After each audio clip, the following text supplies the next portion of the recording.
மேல் ஜாதி கீழ் ஜாதின்னு அடிச்சிட்டு இருக்காங்களே அந்த சனாதன தர்மத்தை பற்றி பேசுகிறீங்களா அப்படின்னு சொல்லிட்டு நண்பர் ஒருத்தவர் கமெண்ட் அடிச்சிருந்தாரு. இந்த பதில் அவருக்காக மட்டும் இல்லை, எல்லாருக்காகவும் சேர்த்து தான் சொல்கிறேன். எங்கே தான் பிரிவினை இல்லை, ஹிந்து, முஸ்லீம், கிறிஸ்டியானிட்டி, ஜூஸ், புத்திசம் சொல்லிட்டு இந்த உலகத்தில் எங்கெல்லாம் ரிலீஜன்ஸ் இருக்குதோ அங்கே எல்லா இடத்துலையும் பிரிவினைகளும் கண்டிப்பாக இருக்க தான் செய்யுது.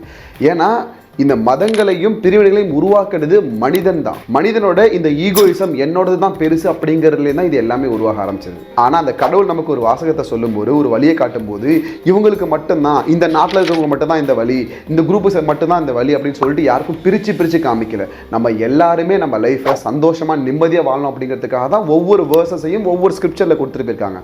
அந்தந்த காலகட்டத்துக்கு தகுந்த மாதிரி ஒவ்வொரு டைமிங்கில் ஒவ்வொருத்தவங்க சொன்னாங்க. பட் எல்லாமே ஒருத்தவங்க தான் சொன்னாங்க அப்படிங்கிறத நம்ம அண்டர்ஸ்டாண்ட் பண்ணிக்க வேண்டிய விஷயம். பட் மனிதர்கள் உருவாக்கின பிரிவினையை நீங்க பாக்குறீங்களா, இல்ல எல்லாருமே நல்லா இருக்கணுங்கிறதுக்காக கொடுத்துட்டு போன அந்த கடவுளை நீங்க பாக்குறீங்களாங்கிறது உங்க கண்ணோட்டத்துல தான் இருக்குது. உங்க எல்லாருக்கும் ஒரு சேலஞ்ச் சொல்றேன், முடிஞ்சா அதை நீங்க ட்ரை பண்ணி பாருங்க. நீங்க எங்கேருந்து வேணா ஸ்கிரிப்சர்ஸ்ல இருந்து டேட்டா எடுத்துக்கோங்க. அது பைபிளா இருக்கட்டும், குரான், சிவபுராணம், ஸ்கந்த புராணம், விஷ்ணு புராணம், உபனிஷத், வேதாஸ், எங்கேருந்து வேணா டேட்டா எடுத்துக்கோங்க. இதில் கடவுள் கொடுத்துட்டு போனதா இருக்கிற ஒரு வார்த்தை இது வந்து மனிதர்களுக்கு கம்ப்ளீட்டாக கெடுதலை கொடுக்கக்கூடியதுன்னு சொல்லிட்டு ஒரு ஸ்டேட்மெண்ட்டை உங்களால் எடுத்து காமிக்க முடியுமா? அகெயின் நான் சொல்கிறேன், மனிதர்கள் ஸ்கிரிப்சர்ஸை மாற்றி எழுதலாம். அண்ட் அதேமாரி சில பேர் இதை தப்பாகவும் புரிஞ்சுக்கலாம். அதனால தான் டெரரிசம் கூட உருவாகுது.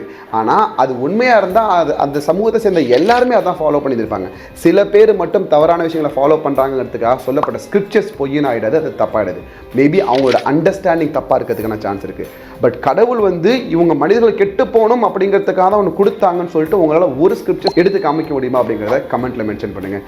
இல்லை எல்லாமே நமக்கு நல்லதுக்காக தான் கொடுத்தாங்க அப்படிங்கிறத நீங்களும் நம்புறீங்க அப்படின்னா அப்படியே கமெண்ட்டில் சரண்டர் அப்படின்னு சொல்லிட்டு டைப் பண்ணுங்கள். எல்லாம் முழு மனசோட சரணடைவோம். எல்லாமே நல்லதுக்கே நடக்கும். அல்ஹம்துலில்லாஹ். ஓம் நம சிவாய. ஆமீன்.